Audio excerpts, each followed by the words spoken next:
합시다. 우리 당신은 보배롭고 존귀한 자입니다. 우리 옆에 보고 인사합시다. 당신은 보배롭고 존귀한 자입니다. 예. 이 인사법은 신명기 26장 16절에서 19절까지 나오는데요. 이 말씀은 하나님께서 이렇게 인사하라고 너희는 이렇게 인사해라. 상대방을 보배롭고 존귀한 자를 높이고 너도 하나님이 이렇게 높여준다. 하나님께서 주신 611가지 611번째 그런 율법의 법의 말씀이에요.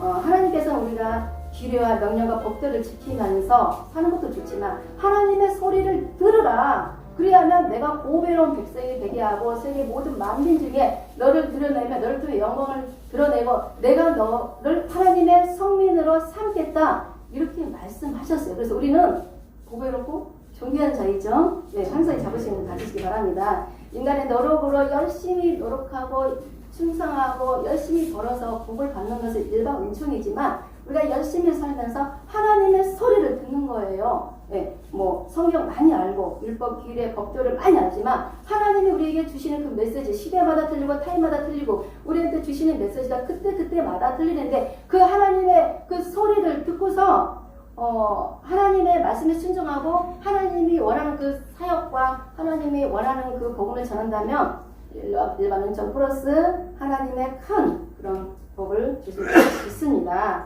네, 요즘 나라가 참 어둡죠.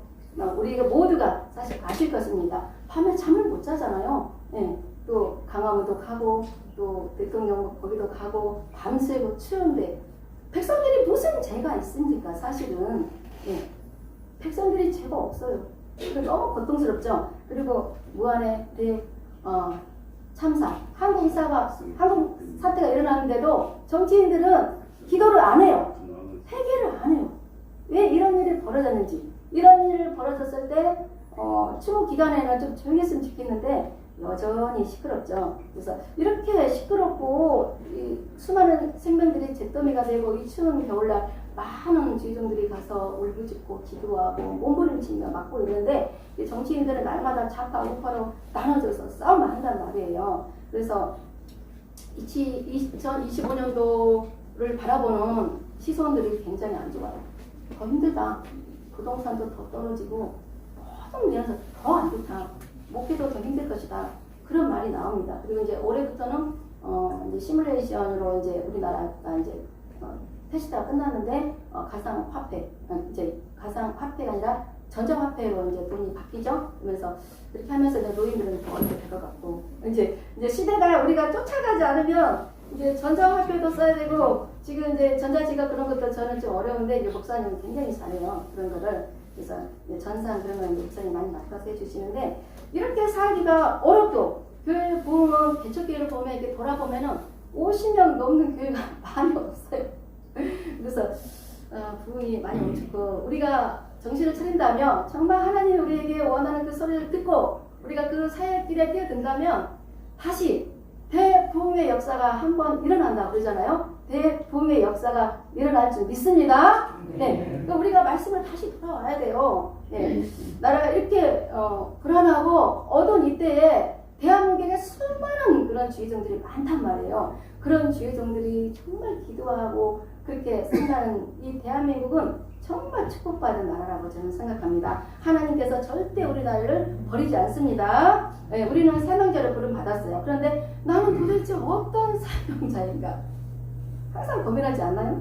신앙할 때도 고민하고 또 개척에서도 고민하고 또 개척해도 항상 우리의 미션이 주어졌지만 그 미션 속에서 내가 정말 어떤 사명인지 불투명하기 때문에 남들 보기에는 열심히 살게. 근데 하나님이 정말 나한테 1대1로 요구하는 것이 있단 말이에요. 네. 그래서 그런 사명에 대해서 갈급하지 않나요? 고민해 본 적 없어요? 우리 여기 오신 분들은 나에 대한 어떤 사명들을 다 정확하게 분석이 됐나요? 그게 궁금합니다. 사명이라는 것은 어떤 사람은 한 가지일 수도 있고 두 가지, 세 가지일 수도 있고 여러 가지가 있습니다. 그래서 오늘 이 시간에 하나님의 사명자들에 대해서 좀 정리를 해볼까 합니다. 구약적인 관점에서 보면은 이제 크게 나누면 제사장이 있고요, 선지자가 있고, 선견자가 있고, 대원자가 있어요. 예. 그래서 신약적으로 따지면 사도도 있고 목사도 있고 또 교사도 있고 또 복음 전환자 이런 식으로 나눠져서 너희들은 하나님 일만 해야 돼 이렇게 사명을 주시고 내 자신보다 남들을 위해서 사는 그런 이제 맨으로 따지면 어떻게 보면 레이 접속을 할 수 있죠. 네, 그렇게 하나의 구별된 자가 사명자라고 할 수 있죠. 그래서 첫 번째 제사장은 어떤 사람입니까? 제사장은 교회에서 이제 지금으로 예전에 이제 성전으로 따지면 백성들을 대신해서 제사장이 하나님 앞에 올려드리는 제사래요. 예물을 드리고 또 제사를 올려드리고 이 모든 하나님의 영광 가운데 백성들이 올라가도록 그렇게 제사장 역할을 하는 게 제사장이에요. 근데 제사장은 선지자하고 다른 게 레이 족속만 구별된 자들만 제사장 할 수 있고 또 세습이 가능해요. 그러니까 세습이 가능하다 보니까 어때요? 대형교회는 또 그렇게 많이 부흥됐는데도 그렇게 자기 아들이 감당할 수 있을까요? 근데 자기 아들 훈련시켜가지고 딱 안 치죠. 그러면 이제 은퇴하면서 거의 20억, 30억을 받아요. 진짜 그래요. 거의 뭐 다른 교회도 한 30억 뭐 그 정도 이게 받고 은퇴하죠. 그러니까 제사장은 이제 제사장 역할을 잘하고 오래 하면은 부도 누리고 권력도 누리고 명예도 누릴 수 있는 아주 좋은 자리예요. 지금으로 따지면 목사라고 할 수 있겠죠. 예. 그런데 둘째로 선지자는 어떤 직분이냐면 하나님의 말씀을 하나님께 받아서 백성들에게 말씀을 선포하는 자예요. 제사장은 안정적이지만 선지자는 안정적인 직업이 못돼. 이리 오라면 이리 가야 되고 저리 가라면 저리 가야 되고 하나님께 말씀을 받으려면 기도해야 되고 자기가 거룩해야 되고 자기가 골변하는 삶을 살아야 되고 그래서 칼날 같은 하나님의 말씀을 막 찌르고 심판할 것이다 멸망할 것이다 너희는 들어오라 이러는데 누가 좋아해요? 축복의 말씀을 전하는 제사장들이 좋죠. 아무래도 하나님의 정말 예리한 그 하나님의 말씀 받아서 전하기 싫은 그 말씀을 전하는데 누가 좋아하겠습니까? 그래서 선지자 같은 경우는 지금도 별로 좋아하지 않는데 그래서 항상 외로워요. 예. 옳은 말 해도 믿지를 않으니까 선지자하고 제사장 중에 사실은 힘이 누가 더 셀까요? 힘이 누가 더 셀까요? 둘이 겨루면 말씀은 선지자가 훨씬 강력해. 옳은 일이 막 선포하니까. 예. 근데 힘은 제사장이 훨씬 세요. 예. 이 권위적으로 보면은 제사장이 훨씬 센데 이제 그 설교 후반부에 제가 에스겔 읽었다 그랬잖아요. 에스겔에서 제사장과 선지자 이런 선견자들이 땅을 어떻게 구별받는지 제가 말씀을 전해드릴게요. 누가 더 많이 받는지. 그래서 제사장은 어떤 틀에 정해져 있죠. 예배를 드리고 또 신방을 하고 교회를 정리하고 운영하고 어떤 정해진 이런 틀에서 이게 벗어나지 않도록 노력하면서 거의 지내죠. 근데 선지자들은 그게 아니고 미국도 가고 외국도 가고 또 지방도 가고 그냥 자기 생활이 없는 거야. 하나님께서 얼마나 그 한 사람을 강하게 훈련시키는지 에스겔 같은 경우는 선지자를 불러서 7년 6개월 동안 벙어리로 만들었어요. 벙어리로 만들어서 말을 못하는 거예요. 말을 못하니까 몸짓 발짓 이렇게 하는데 백성들이 알아듣나요? 못 알아들으니까 병이 나는 거죠. 그리고 정말 자기 아내가 죽어서 장례 치르고 슬퍼해야 되는데 하나님께서 장례도 치르지 마라. 알리지도 마라. 슬퍼하지도 마라. 너는 하나님의 말씀을 전해라. 네가 엄청 많은 사람들이 핍박에도 가시와 찔레와 정갈 그 가운데 있을지라도 두려워하지 말고 너는 말씀만 전해라. 그럽니다. 선지자의 삶은 참 고단합니다. 힘듭니다. 참담합니다. 세 번째로 대언자가 있어요. 대언자를 이제 그에게 따지면 이스라엘 백성들을 구출하기 위해서 누구를 세웠죠? 하나님께서 모세 선지자를 세웠어요. 이게 모세는 선지자예요. 근데 모세가 하나님의 말씀을 받았는데 애굽에 가서 말씀을 전해야 되는데 못하는 거예요. 그래서 나는 입이 뻣뻣해요. 나는 못해요. 나는 말 못해요. 그러니까 아론을 세웠잖아요. 그래서 하나님께서 모세에게 말씀을 주시고 그 받은 말씀을 아론에게 줘서 아론이 바로 왕에게 전달하는 거. 그건 아론이 자기가 받은 말씀이 아니잖아요. 그런데 대언자라고 하는 거예요. 구약에서는 이런 식으로 이게 하나님의 사명자들이 나누어져 있는 거예요. 네 번째로는 선견자가 있어요. 구약의 대표적인 선교자가 누구죠? 사무엘은 선지자예요. 저 강교사님이 아실 것 같은데 목사 되려고 열심히 공부하는 걸로 알고 있습니다. 혼자서 구약에 갓 선지자, 나단 선지자 유명하잖아요. 나단 선지자 같은 경우는 잘 나가다가 다윗 왕이 이제 바세바를 취하죠. 그때부터 국가 이기가 와요. 그때부터 국가 이기가 오는데 그때 나단 선지자가 다윗 왕을 회개시킨 엄청난 위대한 선지자예요. 우리나라 정치인들 누가 회개시키나요? 아무도 회개를 못 시켜요. 하나님 무릎 꿇고 정말 굴복하는 사람이 누가 있어요? 진짜 굴복한다면 입을 다물겠죠. 전염병으로 사흘 만에 7만 명이 넘는 백성이 죽었는데 아라우나 타작 마당에 딱 전염병이 오는데 그때 다윗이 회개해요. 회개하는데 가스인자가 뭐라고 하냐면 회개가 아니라 재단을 쌓아! 그러는 거예요. 그러니까 재단을 쌓는 거예요. 그때 전염병이 다 없어졌어요. 그렇게 다윗은 그래서 성경에서 제일 멋진 사람이 다윗 왕이에요. 잘못을 하면 회개를 해야 될 건데 백성들이 다 죽어가는데 지금 뭐 비행기 사고 엄청나게 죽어가는데도 입을 다물고 있는 조용한 정말 그런 정치인들이 없어요. 그리고 교회에서 그러면 가장 위대한 선지자가 누굴까요? 교회에서 딱 맞춰보세요, 목사님.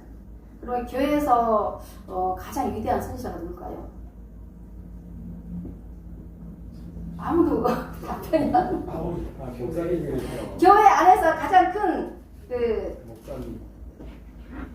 선견자가 누굴까요? 선지자 말고 선견자. 목사님이 아니에요. 목사님은 이제 제사장이라고 할 수 있죠. 성도도 아니고 사실은 이게 제 견해예요. 이게 답이라고 할 수 없어요. 사모님은요. 사모님이 목사든 아니든 정말 가장 교회에서 위대한 선교자가 사모님 아닐까 그런 생각 들어요. 이제 사모님이 하는 말을 그대로 한번 들으면 진짜 좋은 일이 생기고요, 복을 받고요, 가정이 평안해지고 자녀가 잘 되고 교회가 부흥이 잘 되고 행복한 웃으면서 목회하는 그런 길이 열리는데 우리 목사님들은 나는 제사장이야, 사모는 밥하는 사람이야, 옆에서 돕는 배필이야 그렇게 생각한단 말이에요. 근데 사모도 내 옆구리 뼈에서 나왔기 때문에 같은 한 몸이란 말이에요. 생각이 좀 다를 때 목사님을 가장 많이 알고 있는 사람이 배우자잖아요. 그래서 사모님이 가장 교회에서 위대한 선견자일 거라고 생각을 해요. 우리 따라해볼까요? 사모님 말을 잘 들으면 부자가 됩니다. 안 하시는 분도 계세요. 눈 감고 그냥 가만히 있는 분도 계세요. 사모님 말을 잘 들으면 교회가 잘 됩니다. 사모님 말을 잘 들으면 밥상이 풍성해집니다. 사모님 말을 잘 들으면 사모님이 피드백을 잘 해줍니다. 김영진 목사님 사모님이 가장 부러워요. 모델이지 않나. 우리도 이렇게 좀 목회를 마치고 나서 이렇게 개척교회 돌아보면서 피드백도 하고 군면도 하고 좀 축복도 해주고 그런 사명자가 되었으면 좋겠어요. 에스겔로 돌아갑니다. 에스겔은 원래 아버지가 부시 대통령이었어요. 에스겔 아버지는 미국의 부시 대통령이었어요. 맞을까요? 부시 대통령이 아니고 아버지가 제사장인데 이름은 부시인데요. 바벨론 포로로 끌려가서 5년쯤 있으면 제사장으로 임명을 받을 수 있어요. 그런데 임명 받으려고 하는 그 시점에 30세가 됐을 때 하나님의 영이 오늘 본문에 영이 임해가지고 선지자로 불러요. 근데 자기는 제사장 하려고 다 노력하고 그만큼 공부를 했는데 제사장을 하려고 세습을 하려고 하는데 선지자로 불렀는데 순종하기가 쉽지가 않죠. 그런데 에스겔은 순종해요. 그 시대는 뭐예요? 성전이 없는 시대예요. 성박도 없고 성전이 없는 그 시대에 바벨론 포로로 끌려가서 암울하고 비참하고 고발당할까 그 포로 수용소 옆에서 노역을 했었잖아요. 그 시대에 자기 제사장은 뭐 할 건데? 누가 듣냐고, 누가 예배를 드리냐고. 예배가 할 수 없는 성전도 없는 그런 시대, 그런 시대에 제사장 받으면 뭐하냐.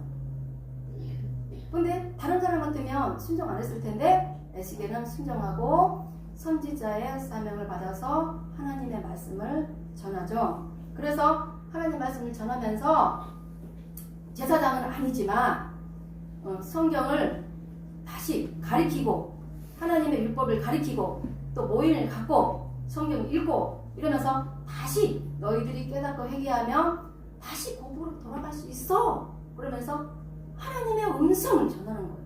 희망을 전하는 거예요. 소망을 전하는 거예요. 우리는 예배를 못 드리고 교회가 없으면 어떻게 목회하지, 어떻게 사역하지 걱정을 하잖아요. 교회 문 닫고 없어도 걱정하지 마세요. 하나님께 다시 부름받으면 돼요. 그래서 개척을 안 하신 분들은 개척 안 하신 그 나름대로 하나님이 또 이끌고 가십니다. 예전에 제가 개척을 했는데 어떤 분이 그러는 거예요. 목사 안수를 받았는데 자기는 개척을 못하는 거예요. 목사님 개척 안 하는 사람 입장을 하세요! 하면서 화를 내는 거예요. 그분이 막 시험 들어가지고 우리 수련 예배 때 예전에 수련 예배 때 왔는데 제가 너무 화를 내게 사람들이 오니까 삐져가지고 연락을 안 해요. 근데 이제 몇 년 또 연락 없다가 며칠 전에 안부 전화가 우연히 왔어요. 이렇게 바벨론 포로로 끌려갔지만 에스겔은 사명 감당을 잘했단 말이에요. 우리가 아무리 성경을 알면 뭐합니까? 하나님을 믿으면 뭐합니까? 이분들이 바벨론 포로로 끌려가서 그분들 하나님 모릅니까? 하나님 믿었던 사람들이 많아요. 그래서 에베소 4장 말씀에 어떤 사람은 사도로, 선지자로, 복음 전하는 자로, 목사로, 교사를 세우는데 예수 그리스도, 예수님에 대해서 믿는 것과 아는 것에 대해서 온전한 사람이 되어라. 믿는 거하고 아는 건 틀린 거예요. 말씀을 믿어, 외워, 막 찬양해, 기도해. 하나님을 너무 믿어. 나 구원 받을 거야. 믿기만 하면 구원 받아. 무슨 설교하잖아요. 그런데 하나님을 알아가는 그 장성한 믿음의 분량까지 가기에는 엄청난 기간도 걸리고 시간도 걸리고 자기의 노력이 필요하고 정말 그리스도의 그 성화 단계까지 가서 내가 그리스도의 장성한 그 분량에 단단한 음식을 먹고 넘어지지 않는 선악과를 분별할 수 있는 그런 단계까지 가기를 원한다고 사도 바울은 이렇게 선포합니다. 그래서 우리는 하나님은 그리고 나라가 위기 앞에 있을 때 새로운 지도자를 세웠어요. 나라 위기 앞에 있을 때 모세를 선지자로 불러서 애굽의 10대 재앙을 또 선포하고 또 바로왕이 하나님 앞에 굴복하도록 했습니다. 또 그 이후에 또 사무엘 선지자를 또 나라 위기 앞에 또 세웠잖아요. 블레셋 나라에서 자꾸 괴롭히는 거예요. 괴롭히고 막 성소를 쑥대밭 만들고 너무 괴롭히니까 하나님이 사무엘 선지자를 세워서 강력하게 나가니까 그들이 사무엘 선지자가 치리하는 그 기간 동안은 블레셋에서 꼼짝을 못했죠. 그리고 또 나라 위기 앞에 엘리야 선지자를 세웠어요. 아합왕과 이세벨이 하나님 믿는 자들을 또 죽이고 또 그 선지자들이 옳은 말을 하면 또 죽이고 또 제사장들이 또 돈이 없으면 자기들이 우상 숭배해서 또 그렇게 자기들 편으로 만들고 또 나봇의 포도원을 빼앗아서 왕의 권력으로 땅을 빼앗고 그래서 하나님 도저히 못 참아서 엘리야 선지자를 보내셔서 진짜 신이 누군지 또 그렇게 알게 하고 승리하게 하죠. 또 여로보암 2세 때 가장 호화롭고 제일 잘 사는 그때에 하나님의 심판을 알리는 선지자 아모스 호시아를 세우죠. 그리고 그때 또 이스라엘이 최대 위기에 처했을 때 에레미야 에스겔을 세웁니다. 이때 에스겔을 세운 거예요. 그때 시대에 우리나라에 에스겔 선지자 같은 인물이 많아져서 이 정치권에서도 옳은 소리를 했으면 좋겠어요. 사실 옳은 얘기 하잖아요. 목사님이 성경대로 하잖아요. 대형교회도 작은 교회와 별로 파장이 없어요. 힘들면 빠져나가니까. 그런데 큰 교회는 정말 옳은 얘기하면 3분의 2는 교회를 떠날 것입니다. 진짜 떠날 것입니다. 그래서 중립을 지켜요. 안 좋은 얘기 안 해. 지금 나라가 이게 복잡한데도 시국이 이게 어지러운데도 절대 얘기 안 해요. 성경 말씀만 얘기해요. 그러면은 욕할 일이 없잖아요. 지금 그런 시대입니다. 그런데 예수님 사역을 잘 봐야 돼요. 예수님은 바리새인 서기관들이 정치인들이에요. 바리새인 서기관들하고 맨날 싸웠던 거예요. 네. 왜 하나님 나라를 만들려고. 네. 요즘은 에스겔 선지 같은 인물이 필요하지 않나 그런 생각이 들어요. 그래서 에레미야 선지자하고 에스겔 선지자를 세우는데 에레미야 선지자 그 출신을 보면 자파 출신이에요.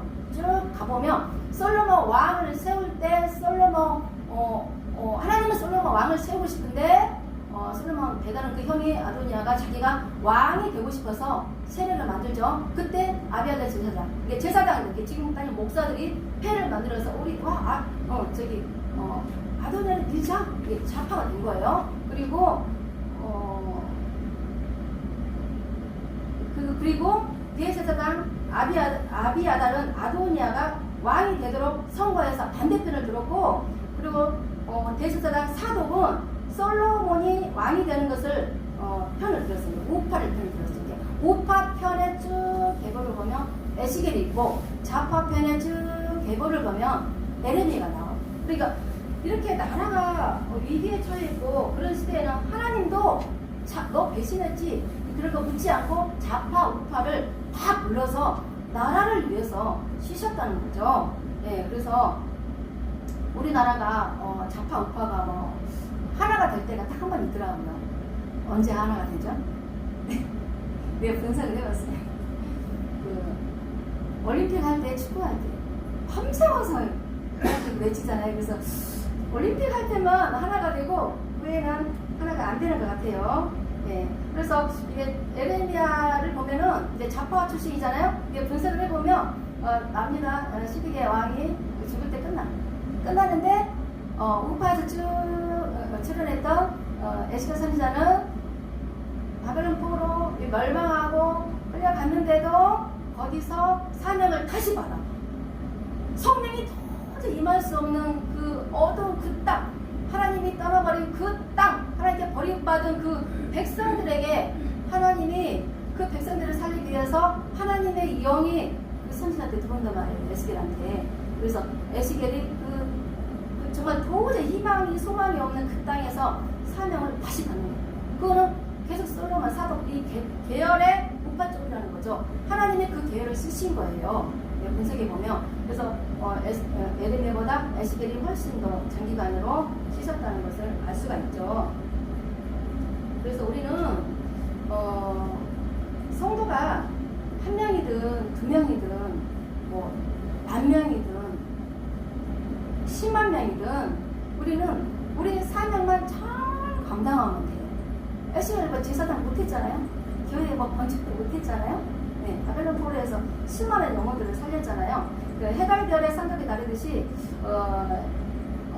우리 그 목사, 선지자, 선견자, 교사, 복음 전하는 자들 모두 따지면 다 옛날 구약 따지면 레인들이에요. 그래서 여수와 13장에서 보면 땅 분배할 때 레인이 빠졌잖아요. 빠지고 야곱의 12지파, 야곱의 아들도 아닌 에브라임 므낫세는 또 땅을 받았어. 그런데 이제 목사님들은 레인들은 평생 땅을 못 받아 이렇게 설교할 수 있는데 에스겔에서는 환상을 열어서 천사가 이끌고 가서 예루살렘 성을 보여줍니다. 그때 땅을 분배해 주죠. 네, 그래서 에스겔 48장에서는 예루살렘 그 성전을 보여주는데 야, 땅을 분배해라. 그럼 땅을 분배하는데 제사장 따로 땅, 그 레위인들 땅, 그리고 백성들 땅, 그리고 왕의 땅, 이 4개를 분리해서 분배해 주는 거예요. 그래서 제사장들은 원래 여기서 시간에 보면 땅이 없어요. 그런데 새 성전에서는 땅을 주신다. 근데 왜 제사장들에게 땅을 주실까요?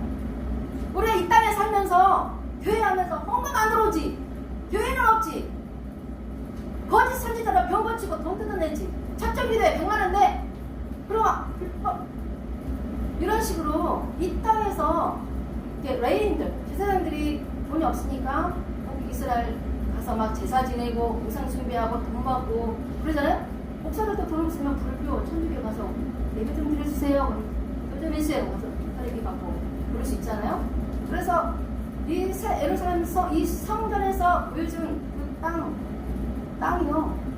제사장 땅이 있다는 거죠. 레위인도 땅이 있다는 거죠. 근데 제사장 땅이 그 가로 13.3km, 넓이 5.32km. 그런데 킬로미터. 그런데 제사장하고 레위인하고 땅이 똑같아. 사이즈가 똑같은 거예요. 이 천국 가면 상급이 똑같다는 거죠. 상급이 똑같아. 누구는 목사, 누구는 선지자, 누구는 선견자, 대언자.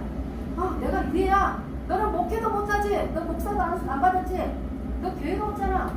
그런데 상급이 똑같아. 땅을 똑같이 주는 거예요. 그리고 레인하고 제사장 땅 똑같이 줬죠. 그리고 백성들을 땅 줘요. 백성들은 일반 백성들이 아니에요. 12지파에 속하는 백성들인데 그 중에 선출을 해요. 누구를 선출하겠어요? 성경은 안 나왔지만 12지파 중에 하나님께 헌신하고 충성하고 하나님의 일을 열심히 하는 사람 선출했겠죠? 아무나 선출했겠습니까? 그런 분들한테 땅을 줘요. 그리고 나라의 왕한테도 땅을 줘요. 왕은 부자인데 돈이 많은데 왜 땅을 줍니까? 안 줘도 되는데 왜 땅을 줬을 것 같아요? 더 많이 준 거예요. 왜냐면 만약에 왕에게 땅을 안 주면 우리 정치인들이 권력가들 돈 엄청 많잖아요. 국회에만 돼도 여기 연결하고 로비자가 엄청 들어오잖아요. 그래서 그렇게 부를 이루잖아요. 그런 것처럼 왕은 권력으로 제사장 땅도 뺏을 수 있고 레인 땅도 뺏을 수 있고 백성의 땅도 다 뺏을 수 있어요. 뺏지 말라고, 죄짓지 말라고, 권력 남발하지 말라고. 이 땅의 성전 말고 하나님의 천국의 그 모형의 이 성전에서는 땅을 더 많이 주고 너 잘못 잘 살아라. 제사장님도 잘못 잘 살아라. 이런 식으로 복의 복을 부어주십니다. 그래서 제사장들은 지극히 거룩한 땅을 주셔요. 그런데 제사장들은 지극히 거룩한 땅인데 레인들은 지극히가 빠져. 그냥 거룩한 땅. 그리고 일반 백성들은 속된 땅은 이게 더러운 땅이 아니에요. 그냥 일반 땅이라는 뜻이에요. 그래서 이렇게 지금 목회하면서 힘들고 어렵고 이런 데서 하나님이 기뻐하지 않는 일, 하나님이 싫어하는 편법, 강제로 강제로 집안에서 하는데 그런 식으로 하지 않아도 하나님은 우리에게 똑같은 상을 주시고 은혜를 주신다는 거죠.